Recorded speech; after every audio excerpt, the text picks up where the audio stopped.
Ya, langsung kita sambut Ibu Ida Nurhayati. Oke, selamat pagi. Apa kabar?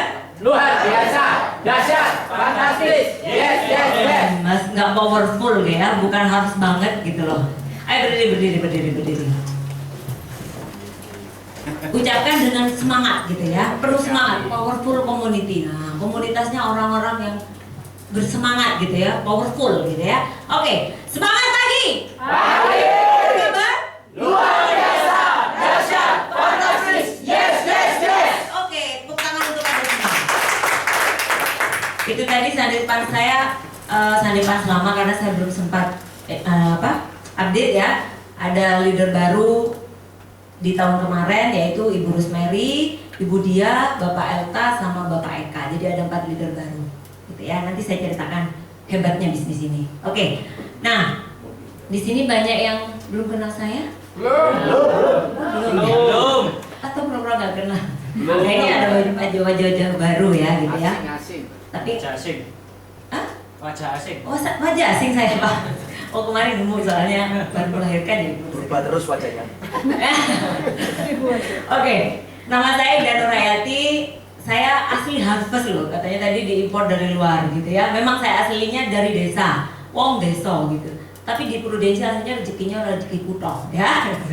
Nah, saya dari Bondowoso aslinya, tapi saya berkantor di Harvest gitu sejak. Jadi bukan saya berkantor di Bondowoso, enggak ya, berkantor di Harvest ini.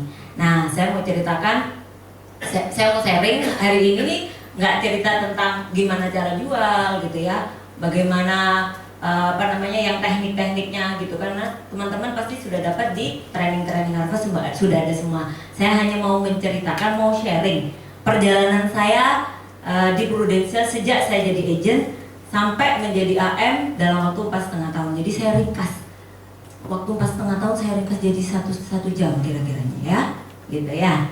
Nah, nanti kalau mau ada pertanyaan silakan tanya. Saya hanya sharing aja ya, gitu ya. Gak ada materi yang cara jual apa enggak. Tapi nanti dalam perjalanan mungkin mau tanya boleh. Oke. Nah, teman-teman, ketika Anda gabung di Prudential, gitu ya, apa yang ada di benak Anda? Ada tujuankah gitu ya? Apakah Anda sekedar coba-coba di Prudential gitu? Ayo, nggak usah tegang-tegang Bapak Ibu. Teman-teman nggak usah tegang-tegang, ayo kita berinteraksi gitu ya. Kira-kira gabung di Prudential tujuannya apa? Apa ada tujuan atau hanya sekedar iseng? Iseng. Awalnya iseng ya Bu ya. Awalnya iseng luar biasa, bukan Rima ini awalnya iseng tapi bisa aum gitu ya. Nah, kira-kira ada nggak yang punya tujuan dari awal? Nggak, iseng ya? Iseng-iseng gitu ya. Kebanyakan, kok kayaknya melongo semua. Giliran lihat saya atau ya apa? Ayo, ngomong aja nggak apa-apa, curhat gitu. Kira-kira gabung Prudential apa? Paksaan atau gimana? Atau sungkan atau apa? Dipaksa. Karena didatangi terus sama Pak Rofi ya Bu ya.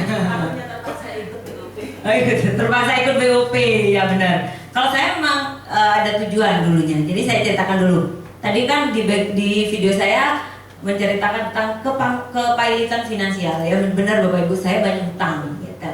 Nah, ini suami saya tercinta yang dukung saya di Prudential gitu ya. Nah, jadi speechless. Nah, terus kemudian jadi awalnya saya di Prudential itu ada beban hutang gitu ya. Nah, saya jadi karyawan. Saya jadi karyawan di suatu bank gitu ya. Di suatu bank gajinya itu nggak cukup untuk bayar hutang-hutang saya. Nah, akhirnya saya nyeper sana sini ya, biasalah marketing gitu ya. Nah, saya ada tawarin sekuritas gitu ya. Jadi saya kerja di bank juga kerja di sekuritas gitu. Jadi kalau saya kenalan sama orang bank mau ngeluarin kartu nama bank, saya punya. Kartu nama sekuritas saya ada gitu. Nah, suatu hari tahun 2008 saya ketemu dengan agen asuransi. Ya, bukan Prudential. Nah, agen asuransi, terus kemudian saya dikenalin dengan bisnisnya, maksudnya komisi, bukan bisnisnya ya, karena di luar sana berbeda dengan sistemnya Prudential. Jadi komisinya aja. Nah, komisi hampir sama. Asuransi lain dengan tempat kita hampir sama komisinya. Ya. Nah, saya pikir, wah kalau komisinya seperti ini, karena kan kalau di bank kerjanya ya komisinya satu kali. Mau bisnis apapun, jualan apapun, komisinya pasti satu kali ya, berbeda dengan prudensial, berbeda dengan asuransi. Nah, saya pikir, wah kalau kayak gini ya, 30% gitu, tahun kedua 30%, nah seperti itu, hampir 99% komisinya. Wah ini pasti bisa mengembalikan kondisi finansial saya. Nah itu waktu itu, terbersit begitu. Nah, akhirnya saya mengenal asuransi. Pertama kali yang saya kenal, nggak apa-apa deh saya sebutin merek ya. Saya waktu itu kenal Sequis ya. Di Sequis saya dengan suami saya waktu itu sama-sama jobless ya. Nah terus kemudian sama-sama jobless dari pekerjaan yang lama gitu ya. Terus kemudian saya kenal, oh tapi kok saya kurang nyaman di situ. Maksudnya gini loh, saya mencari-cari lagi. Kira-kira pasti ada perusahaan yang lebih baik dari Sequis nih. Gitu. Suami saya ngomong, tololnya kita waktu itu nanya ke leadernya. Nah, gitu ya, nanya asuransi terbaik, paling besar itu asuransi apa yang paling bagus gitu, idealis waktu itu. Ya leader saya bingung. Ketoknya saya mau diketak aslinya gitu ya. Cuman ya dia bilang ya banyak sih asuransi gitu. Dia jawabnya wise, bijaksana gitu. Ya banyak asuransi dan semua sama gitu lah. Tapi kita nggak puas di situ. Suami saya browsing cari-cari. Akhirnya dia menemukan Manulife sama Prudential waktu itu. Nah, akhirnya Manulife sama Prudential dia pikir, wah kayaknya aku di Manulife aja deh. Di Manulife atau di Prudential aja deh gitu. Saya tetap di Sequis waktu itu. Nah, terus kemudian suami saya ini waktu itu pacar saya. Nah, pacar saya ini nyari-nyari lagi, akhirnya ketemulah kesimpulannya di Prudential. Tapi waktu itu Prudential tidak seperti hari ini, di mana BOP-nya sistemnya dijabarkan secara detail, gitu. Nah, suami saya paham tentang sistemnya itu, tapi ya nggak bisa jelasin seperti yang hari ini kita jelasin gampang dengan gampangnya, gitu. Nah, terus kemudian waktu training suami saya ketemu dengan Pak Kanhu. Waktu itu Pak Kanhu sudah UM, jadi karena sama-sama alumni ITS, setidaknya ada perhatian. Oh itu orang anak ITS gitu, sama-sama alumni waktu itu. Nah, terus kemudian akhirnya suami saya bilang, kamu pindah ke Prudential. Kalau saya sudah kadung nyemplung di situ, biasanya sudah nggak bisa di ini lagi gitu, nggak bisa pindah-pindah. Saya bilang enggak lah, sama aja. Enggak, Prudential lebih bagus gitu. Enggak lah, pasti. Wis kamu jalan di Prudential, aku jalan di sini, nanti sama-sama kita siapa yang ini, yang lebih dulu gitu. Terus ternyata tambah lama finansial saya tambah nggak karu-karuan gitu ya. Akhirnya suami saya, pacar saya waktu itu pindah kerja ke Pertamina di Jogja gitu. Saya tetap di asuransi. Singkat cerita, akhirnya saya nggak closing di Sequis itu. Terus kemudian adik saya gabung di Sinarmas. Nah, gabung di Sinarmas ternyata closing besar gitu. Saya mikir, closing besar, kok bisa ya? Dia masih baru. Nah, di situ ada macam-macam lah, single pay yang segala macam. Single pay langsung uang nasabah langsung ditarik di awal gitu ya, duitnya langsung nggak karu-karuan. Adik saya dicaci maki sama nasabahnya akhirnya. Nah kayak gitu, akhirnya saya pindah ke Sequis. Saya pindah ke Sinarmas. Dulu aja nggak seketat hari ini, pindah ke Sinarmas. Di Sinarmas pun saya nggak berhasil, nggak closing satupun. Akhirnya saya diajak teman, kamu nggak bisa seperti ini. Memang mindset saya nggak jadi karyawan memang waktu itu. Tapi teman saya ngomong, karena waktu saya gaji saya pikir memang nggak cukup waktu itu untuk menutupi utang-utang. Nah akhirnya saya diajak teman saya untuk kerja di bank. Saya milih-milih juga banknya. Kenapa? Karena saya milih bank yang komisinya bisa besar, gajinya standar tapi komisinya bisa besar. Kadang kan kalau gajinya besar komisinya kecil, nah seperti itu. Saya nyarinya yang begitu. Terus akhirnya saya di bank. Terus di bank pun tahu kerjanya bank. Siapa yang pernah di bank? Oh, pernah di bank ya. Nah, kerjanya di bank itu begini Bapak Ibu. Saya pagi jam 7 saya sudah berangkat. Jam 8 ceklok. Kalau lewat dari jam 8, cekloknya pasti warnanya merah. Dan saya pasti dipotong dan kena tegur nantinya. Kena SP kalau berkali-kali ya. Ada jatahnya. Terus kemudian pulangnya jam berapa? Jam 5 kita pulang memang. Tapi nggak mungkin saya pulang langsung jam 5. Masih molor pastinya. Yang nyampe rumah sekitar jam setengah 7, jam 7. Nah seperti itu. Terus kemudian Waktu itu saya kerja di Bank Mega waktu itu, saya sebutin aja deh, Bank Mega. Nah, di Bank Mega juga saya harus jual asuransi juga, ada BNS-nya. Terus ada mobil nano-nano, mobil Bank Mega yang warna-warni itu ya, nah seperti itu. Mobil itu dipakai untuk semua marketing. Jadi satu mobil itu ada isi 10, kira kurang lebihnya. 10 ada yang ke sana, ke sini, ke sana, jadi nggak efektif. Sementara saya diuber cicilan gitu, diuber utang gitu ya. Jadi saya mikir, waduh kalau kayak gini nih saya nggak bisa cari nasabah gitu.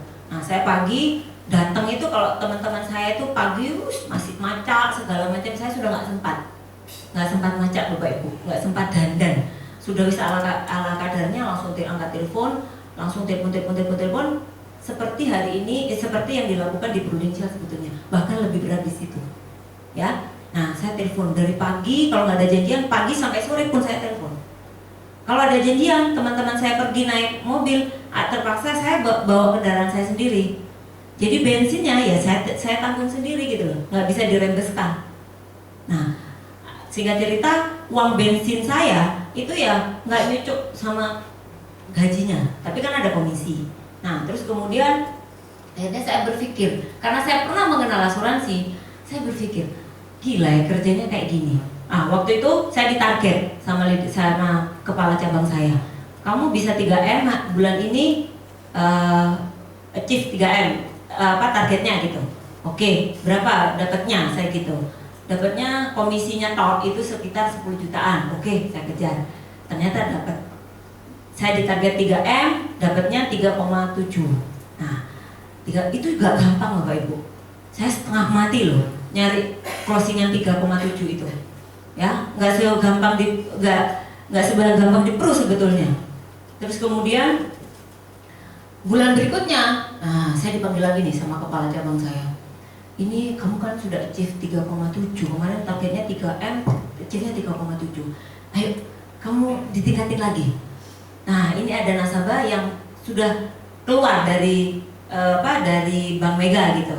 Kamu tarik kembali. Nah seperti itu, jadi saya harus menghubungi mereka kembali. Udah, akhirnya saya hubungi mereka. Terus gini, saya pikir-pikir, gila, kepala cabangnya saya atau dia gitu loh. Kok targetnya tambah lama tambah meningkat gitu, seperti itu. Ternyata memang ya seperti itu gitu loh. Dan kepala cabang saya ini kebetulan memang lagi di warning gitu loh, karena cabang di kantor saya itu lagi ngedrop depositonya, jadi produksinya lagi ngedrop. Akhirnya singkat cerita, suatu hari ayah saya masuk rumah sakit, koma gitu ya, koma, terus saya nggak bisa pulang. Saya izin untuk cuti nggak bisa. Nah ini saya nanti ada kaitannya dengan di Pro. Saya cuti nggak bisa. Terus kemudian saya pikir, orang tua saya ini ya lebih penting dari segalanya. Saya kehilangan pekerjaan ini nggak apa-apa. Yang penting saya bisa ketemu sama orang tua saya. Akhirnya saya pulang, nggak peduli mau pekerjaan seperti apa. Saya pulang sampai selesai, ayah saya ternyata meninggal dunia akhirnya, gitu ya. Sedihnya nggak punya asuransi, hanya askes aja karena pegawai negeri ayah saya. Dan saya waktu itu nggak punya lagi kepilotan finansial, mau dikejar ke pengobatan yang lebih baik, ya nggak punya duit. Nah seperti itu ya, mungkin itulah takdir Tuhan. Terus kemudian setelah 40 hari, setelah 7 hari ayah saya meninggal, kemudian saya harus balik ke Surabaya. Saya mikir, enggak mau cari kerja lagi kan, berarti kalau seandainya saya dikeluarin dari Bank Mega itu. Ternyata benar, kamu sudah cuti sekian lama gitu. Ya sudah, saya resign, saya bilang gitu.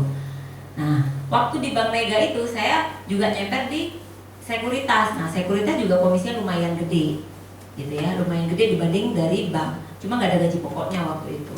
Nah, terus akhirnya singkat cerita, saya keluarlah dari Bank Mega itu.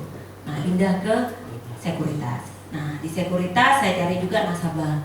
Nasabah kelolaan saya lumayan besar. Nah, per 1 M itu saya dapat per bulannya maintenance itu 1 juta. Nah, seperti itu. Waktu itu saya tidak, kan ada keterbatasan juga ya. Saya nyari gitu ya, keterbatasan fisik juga, keterbatasan link juga, karena saya juga bukan dari orang-orang kaya link saya gitu. Ya dari referensi aja teman-teman, terus kemudian telepon full call Seperti itulah yang saya lakukan. Nah, di sekuritas itu saya mentoknya gitu ya. Income saya, income dari pendapatan saya itu antara 10 sampai 15, 10-an lah, sekitar 10. Yang rutin 10. Berarti dana kelolaan saya 10 miliar. Gitu. Tapi kalau itu ditarik sama nasabah, ya saya nggak dapat income. Nah, seperti itu. Resikonya di situ. Kalau mau saya lebih lagi, bagaimana untuk dapatkan lebih dari 10 juta? Ya saya harus cari lagi dana kelolaan lagi, dan itu susah, setengah mati susahnya. Jadi saya kecapean Bapak Ibu. Akhirnya saya kembali lagi berpikir, saya masuk asuransi. Saya gabung di asuransi. Nah, ada teman yang nawari asuransi waktu itu jadi unit manager. Ya, kalau di sana jadi agency manager. Di mana? Di AIG, saya sebutin aja nggak apa-apa. Di AIG, saya ditawarin di AIG jadi leader. Nah, jadi leader bukannya saya tambah dapat uang ya, yang buntung, yang malah yang terjadi adalah buntung gitu ya. Kenapa? Karena gini, mental saya bukan seorang leader gitu. Jualan aja saya nggak becus, nggak tahu gitu ya cara jualnya. Closing aja nggak pernah, closing asuransi. Terus kemudian mau bina tim. Saya seorang leader, berarti kan bina tim, ngajari agen saya untuk closing, kan begitu. Tapi itu nggak ada di saya gitu loh. Tapi saya diangkat jadi seorang unit manager, di situ agency manager waktu itu. Nah, kemampuan saya di situ nggak ada, tapi bisa seperti itu gitu. Ya akhirnya yang ada malah uang dari income sekuritas ini masuk ke situ karena saya harus nganterin agent lah, yang repot lah segala macam. Nah seperti itu, berbeda dengan Prudential. Nah akhirnya singkat cerita, suatu hari saya pergi lewat di depannya Trusty SB10. Ada yang tahu SB10 ya, di Galaksi Bumi Permai di situ. Dulu kantor kita sebelum Pak Kadu buka kantor ini. Nah di situ saya beli gado-gado sama suami saya. Nah beli gado-gado, ketemulah saya dengan 4 cowok ganteng Bapak Ibu. 4 cowok ganteng. Terus mereka tebar pesona sama saya gitu ya. Mungkin aura-aura saya kan aura marketing gitu ya. Nah, kenalan nih, antusias. Saya tahu mereka dari Prudential. Nah, kasih kartu nama. Saya mau kartu nama apa aja kan ada, bank ada, sekuritas ada, asuransi ada, saya keluarin. Nah, saya tahu kalau di situ tuh UM, di tempat saya AM. Saya keluarin. Langsung yang 4 itu ngomong, "Wih, AM." Saya jadi malu sendiri, grogi sendiri. Sorry, AM di tempatku, bukan AM di tempatmu. Saya setara dengan UM karena saya malu Bapak Ibu. Gitu, malu. Ya tahu diri gitu ya. Nah, terus kemudian saya tahu bahwa UM di situ itu ya pasti berbeda dengan di tempat saya gitu, dengan kualitas saya gitu waktu itu. Terus akhirnya gini loh, wah mereka dengan pesonanya. Akhirnya mereka pulang lah. Saya balik, suami saya nunggu di mobil, saya masuk mobil, saya ngomong, saya kenalan dengan 4 agent Prudential, 4 orang dari Prudential, narsis banget, aku dikasih kartu nama gini-gini. Nah suami saya langsung respon, coba kamu masuk Pro, pasti kamu bisa ngelunasi utangmu. Sama aja, saya peker-pekeran, sama aja, asuransi semua sama. Suami saya bilang berbeda, bedanya di mana? Sebutin beda, sampai saya hampir tengkar sama suami saya, hampir bacokan Bapak Ibu. Enggak, guru-guru ya. Terus kemudian suami saya bilang, aku nggak bisa jelasin sama kamu. Coba kamu ikut dulu, nanti kamu bisa nyimpulin. Aku yakin kamu pasti bisa berhasil di situ. Saya pikir-pikir, enggak lah sama aja. Tapi saya ini orangnya agak bebal ya. Nah terus kemudian saya pikir-pikir, waktu itu saya belum nikah. Waktu itu belum nikah, beberapa bulan lagi saya menikah, gitu ya. Nah karena ini calon suami saya, kalau di agama saya surga nunut, neraka katut gitu ya. Jadi saya mau diajak kemana ya harus nunut dia kan gitu kan. Akhirnya saya bilang ya sudah deh, saya akan masuk Prudential tapi setelah nikah. Takut gak dinikahi Bapak Ibu ya. Nah akhirnya suami saya bilang ya wis lah gak apa-apa gitu. Terus akhirnya saya nikah 6 Juni 2009, masuk Prudential 7 Juli 2009. Jadi sebulan saya menikah, masih pengantin baru Bapak Ibu, saya langsung menyerahkan diri ke Prudential. Salah satu dari 4 kartu nama itu saya telepon. Lah kok saya mungkin berjodoh memang sama Pak Jali ya. Yang 3 ini hilang Bapak Ibu, nggak tahu kemana, gitu, nggak tahu, hilang memang benar. Terus kemudian ini saya jujur ngomongnya. Terus kemudian kok cuma ada 1 ya ini Pak Lijali Sandi nih. Ternyata Pak Lijali Sandi nih lagi kepepet mau cari agent untuk promosi Bapak Ibu. Nah, Tuhan kasih tunjuk itu ya. Terus kemudian akhirnya saya telepon. Waktu itu saya bilang, saya panggil dia Pak Sandi. Kok Sandi? Masih kenal aku Ida yang ketemu di Gado-Gado. Langsung, Jali langsung ingat gitu ya. Oh iya, gimana? Oh, boleh aku gabung jadi agent gitu. Oh boleh gitu. Gimana kok caranya? Bisa ketemu? Saya ngobrol dia. Bisa ketemu? Bisa. Besok kapan gitu. Dengan kekalaman dan kegantengannya dia ya, tahu Pak Jali ya, gitu itu ya. Nah, terus akhirnya ya mempesona saya gitu ya, Pak Jali.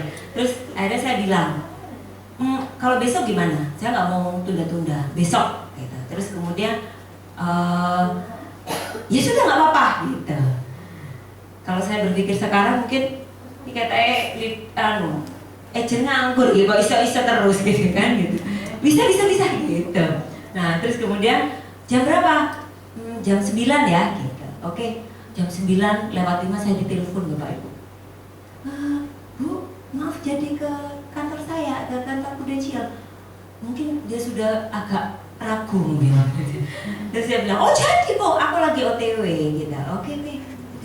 Ternyata dia sudah di ruang tamu Bapak Ibu, nunggu saya. Nah terus kemudian saya kenalan, cerita banyak banget. Nah akhirnya dia ceritalah leadernya, AM-nya Pak Kanu. Iya, nanti ada acara namanya BDC, saya masih ingat. Nah ini ya, BDC itu dia mempromosikan luar biasa. Saya bilang, nah lucu ya, berbeda dengan, mungkin agak berbeda dengan agent sekarang. Waktu itu saya ngomong, boleh nggak saya ikut? Gitu. Oh boleh gitu.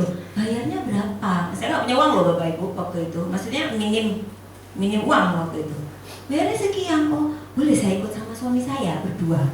Saya pikir itu terbatas, terus nggak boleh agent baru datang gitu, nggak boleh agent baru ikut gitu. Sampai segitunya saya mau mohon gitu ya. Terus oh boleh gitu.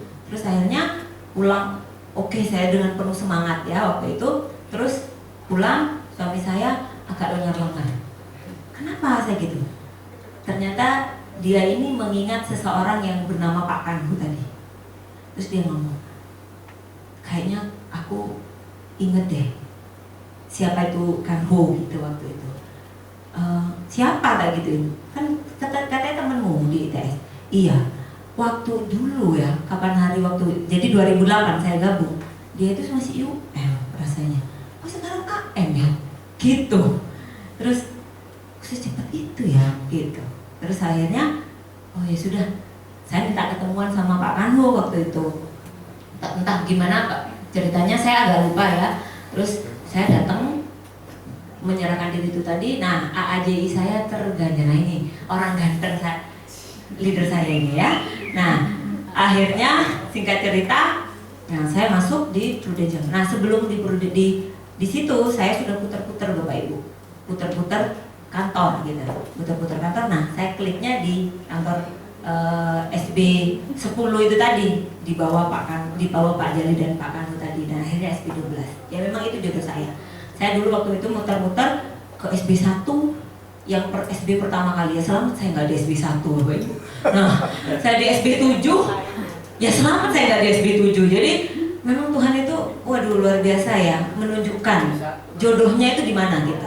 Jadi saya dulu waktu itu mikir, ojo dulu, aku tak puter-puter dulu, cari agensi. Kenapa saya di SB 1?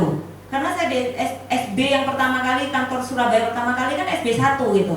Ya kita ke SB 1. Ternyata saya nggak serap di SB 1.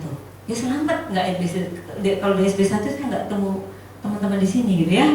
Nah terus kemudian di SB 7 tuh rukonya ada 2 gitu, kayaknya ada 3 gitu ya. Terus saya bilang, waduh kalau saya di sini nih lah jadi canggung gitu loh, kebesaran kayaknya tempatnya gitu ya. Terus nggak serap lah pokoknya. Terus kamu serapnya di mana? Aku serap di situ ya gitu loh.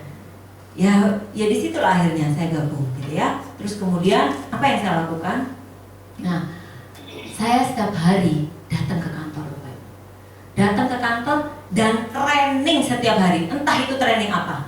Saya senang banget, suasananya pro. Kenapa? Karena gini, waktu itu ya Prudential di sini SB10 tuh di kantornya sini, di sebelah sana itu ada AIG dan sepi Bapak Ibu, nggak ada parkiran motor, mobil juga nggak ada cuma satu parkiran, satu motor yang parkir di situ. Mungkin itu motornya admin kayaknya. Nah di situ, jadi buka memang kantornya, tapi nggak ada orang gitu kan. Nah sama dengan kondisi waktu itu di tempat saya gitu loh. Nah yang di sini, yang di Prudential itu ruangnya sekali, apalagi malam-malam. Dia sering saya lewat karena saya cuma butuh spirit, saya lewat aja muter-muter gitu. Saya sama suami saya, lewat situ yuk, lewat Pru yuk gitu.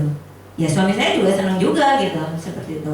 Terus akhirnya, nah saya datang setiap hari. Sampai yang dulu kan, yang training kan leader-leader kalau di SB10 dulu, sama dengan di sini. Jadi saya sampai ditanyai, kan mana emang lu training? Iya gitu. Saya nggak tahu trainingnya tuh training apa, pokoknya saya datang aja. Sampai saya hafal betul. Jadi kalau ada parfumnya SB10 itu meng-anchor saya Bapak Ibu. Jadi kalau saya masuk ke ruangan SB10, saya pasti nginget masa-masa saya waktu di SB10 itu.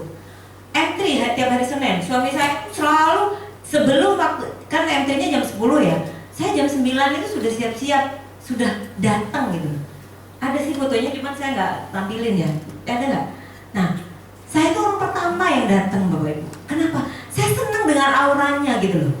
Orang yang dengerin orang bicara kesuksesannya dia gitu. Saya datang setiap entry itu saya nggak pernah telat. Saya heran kalau seandainya agent itu sampai telat-telat bahkan nggak datang gitu loh. Itu saya heran. Gitu loh. Padahal saya waktu itu kepengen selalu, kalau bisa saya tidur di kantor Bapak Ibu.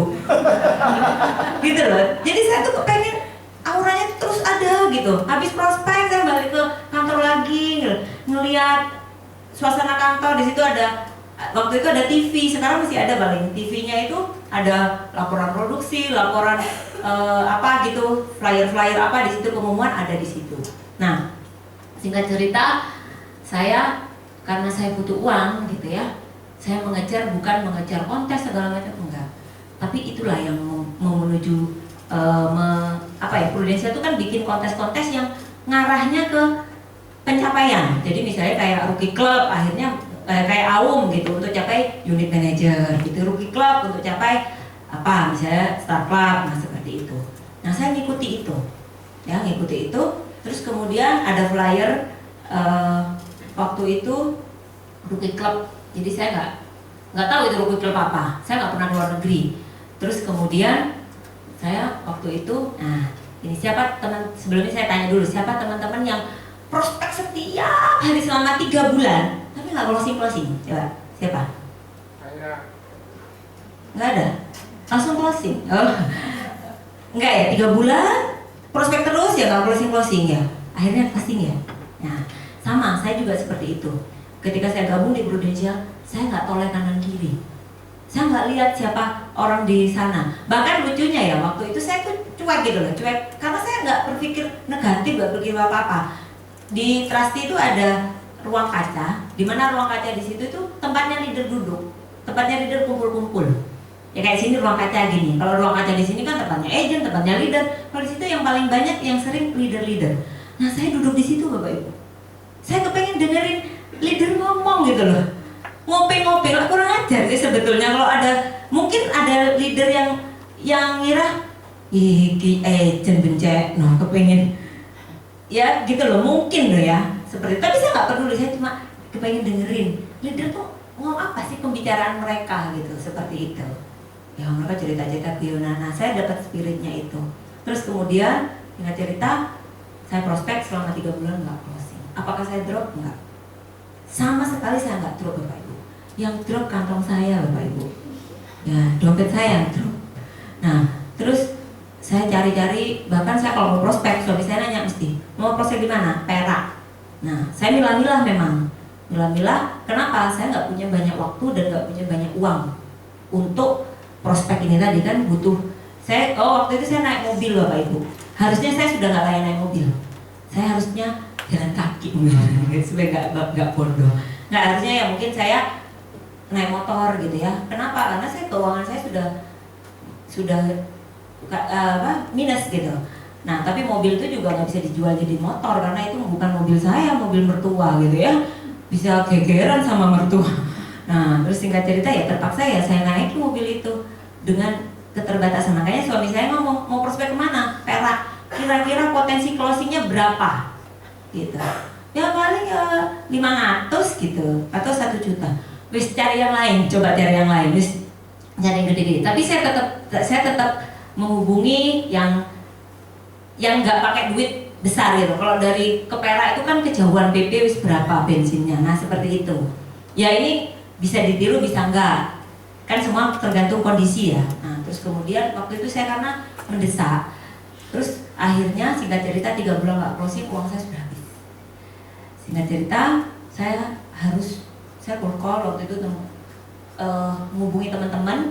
Jadi saya nggak malu jadi agen Prudential, langsung saya ngomong sama teman-teman saya di Prudential gitu ya. Tapi nggak ada yang closing 3 bulan gitu ya. Terus akhirnya saya bilang suami saya, waduh uang sudah habis, wis gini aja wis pulang ke Bondowoso, lumayan gratis makan ya. Terus kemudian kemana-mana muter-muter ya cuma dekat aja. Terus saya niatnya minta referensi mertua saya karena mertua saya orang yang berpengaruh di situ. Apa yang terjadi Bapak Ibu? Mertua saya menolak mentah-mentah. Gitu. Langsung, jelas asuransi, kerjaan opo gitu. Kerjaan opo sih gitu. Enggak, maksudnya dalam hati. Nah, kalau saya ngomong kerjaan opo nanti saya dimarahin. Terus kemudian suami saya ngomong, lo iki bisa 100 juta per bulan. Wah, dipikir saya gendeng Bapak Ibu. Terus kita tambah gendeng ini.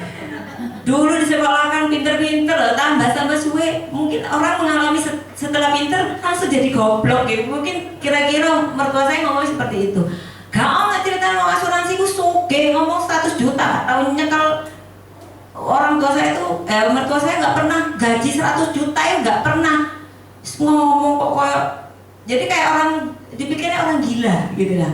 Iku loh sing nagih asuransi. Mertua saya kan ikut asuransi yang zaman dulu itu ditagih terus. Yo sepedanya apa-apa ya sampai sekarang. Sepatunya yang bladus ya kalau gitu lah suami mertua saya ngomong. Makanya teman-teman kalau prospek jangan pakai baju bladus ya. Beli baju satu yang bagus, cuci kering pakai gitu. Jangan dijemur. Saya dulu nggak dijemur, jadi nggak dipanas-panas, jadi nggak kena ini. Kalau saya sekarang sekali pakai buang gitu.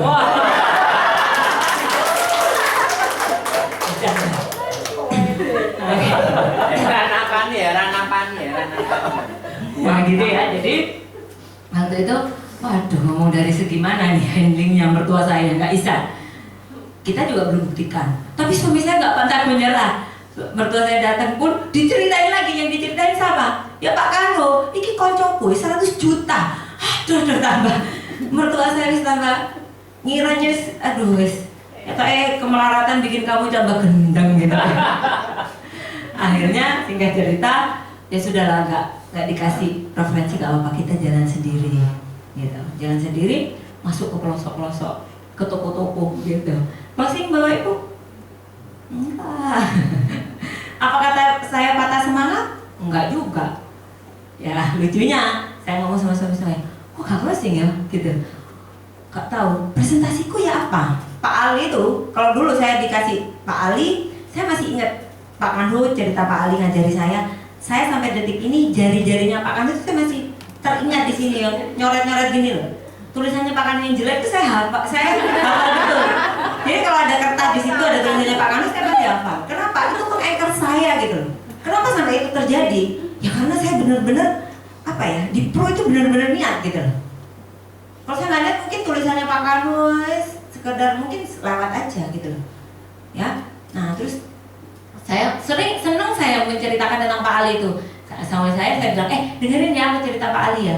Ya, dengerin. Saya bilang, lama-lama mungkin dia bosen juga ya. Nah, lama-lama bosen juga. Terus dia bilang, ya sudah wis api-api gitu dia bilang. Enggak kayaknya kurang. Wis api-api gitu. Mungkin berpekan. Nah, terus akhirnya ya itu tadi. Kalau saya pulang prospek ternyata nggak closing, saya koreksi sama suami saya. Kenapa ya tadi nggak closing? Presentasiku elek kok bagus ya suami yang baik. Bagus. Padahal mungkin ya semburat gitu ya, nggak karu-karuan, amburadul. Tapi ya itu tadi, dari sana saya belajar. Terus akhirnya apa ya kira-kira, orangnya mungkin kayak gini, oh tadi dia ngomongnya seperti ini, oh berarti dia ini. Nah saya belajar. Nah terus kemudian suatu hari saya ditelepon, ya tetap di Bondowoso itu, saya pulang di Bondowoso, saya ditelepon sama teman. Nah teman itu mau closing ngambilkan buat anaknya, lega, pecah telur gitu ya. Nah terus closing ini aku mau nggak bukakan buat anakku, Isa. Oh Isa. Sekarang jadi agent saya, Ari Karismawan. Itu nasabah saya pertama kali. Terus, lega saya.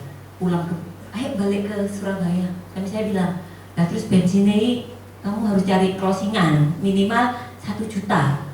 1 juta, iya supaya bensin ke sana PP Bondowoso Surabaya ini gratis gitu. Sampai kemarin-kemarin nggak ada yang closing. Karena saya fokus nyari, harus gantiin uang itu tadi. Saya putar-putar otak, ketemulah dengan satu nama, teman saya baru jadi anggota dewan. Dia juga pengusaha tembakau. Nah, saya telepon dia, terus prospek ke rumahnya, ke gudangnya waktu itu, gudang tembakau. Saya masih ingat, jam 11 malam. Jam 11 malam, karena dia bisanya jam 11. Jam 11 malam, saya pulang sampai sahur Bapak Ibu. Ya, pulang sahur, saya langsung sahur, closing 1 juta per bulan. Dan dia ngambil bukan karena produknya, bukan, ya karena sayanya. Kenapa? Karena waktu itu saya datang dicaci maki sama ayahnya. Kenapa? Waktu itu ibunya meninggal, asuransinya nggak keluar karena lapse. Asuransi yang lama, asuransi jadul gitu loh, seperti itu. Nah saya cerita, ya singkat cerita, saya cerita sama teman saya bilang, bisa aku percaya sama kamu kan nggak mungkin menipu saya. Iya, ya wis, akhirnya closing. Ya, akhirnya saya pulang ke Surabaya. Pulang ke Surabaya seneng dong, semangat baru. Makanya kalau teman-teman lagi ngedrop, pengen semangat ya prospek kok tambah. Nanti closing, langsung naik gitu. Semangatnya langsung naik. Ya, terus akhirnya saya kumpul lagi, ngubungi yang lain-lain, ketemulah pengusaha.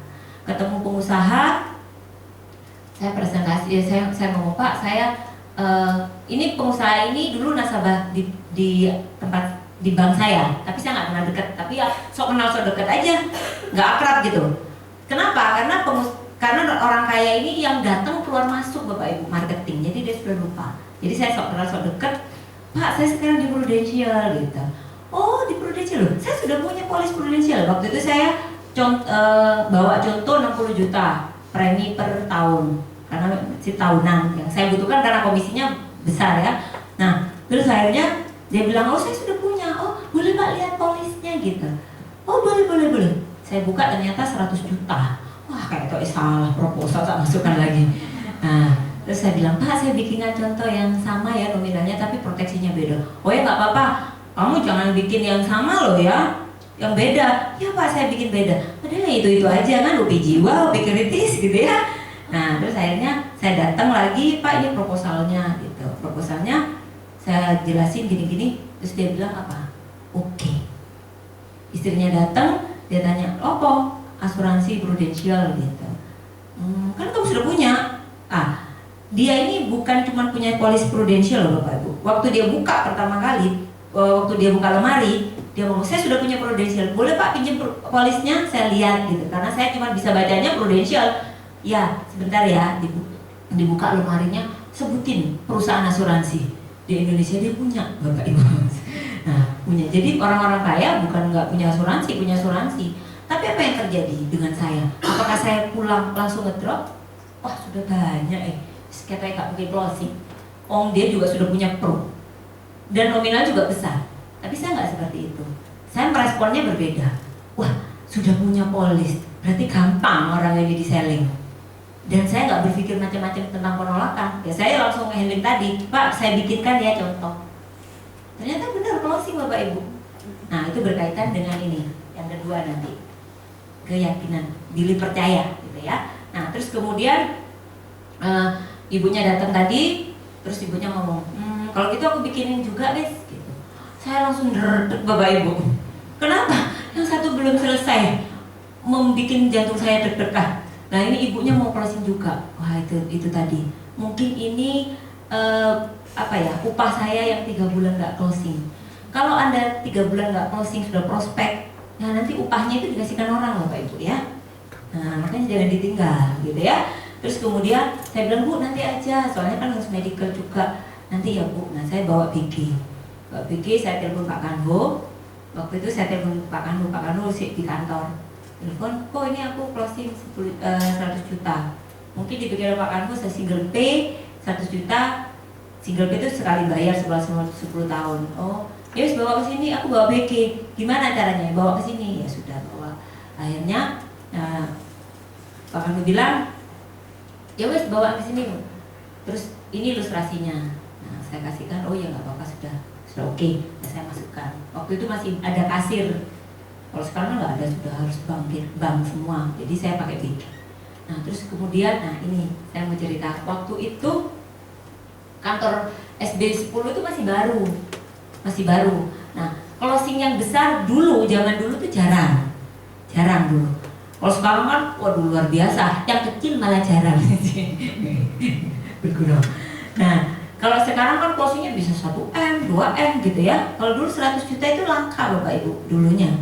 Nah, waktu itu saya setor BG ke kasir ngomong, wih, pokoknya kayak ngerasani gitu. Kan saya agak tersinggung Bapak Ibu ngerasani. Terus saya bilang, Mbak, kenapa kekecilan tah preminya? Oh enggak Mbak gitu. Oh enggak Mbak, ini besar. Oh, berapa biasanya yang biasa besar, biasa closingnya? Yang paling besar.